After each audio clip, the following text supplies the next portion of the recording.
Vice President Jagdeep Dhankar flagged off the Har Ghar Tiranga bike rally from Bharat Mandaparam in New Delhi this morning. The Information and Broadcasting Ministry has extended the time for receiving comments and suggestions on the draft Broadcasting Services Regulation Bill till the 15th of August this year. The Information and Broadcasting Ministry has issued advisory to all private satellite TV channels, asking them to show videos of disasters and calamities with timestamp.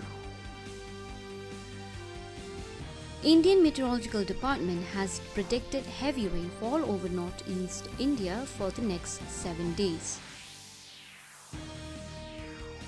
The Big Cricket League, a franchise-based T20 event that will offer aspiring local players a chance to play alongside their cricketing heroes, has joined hands with the national broadcaster Prasar Bharati in a landmark long-term deal.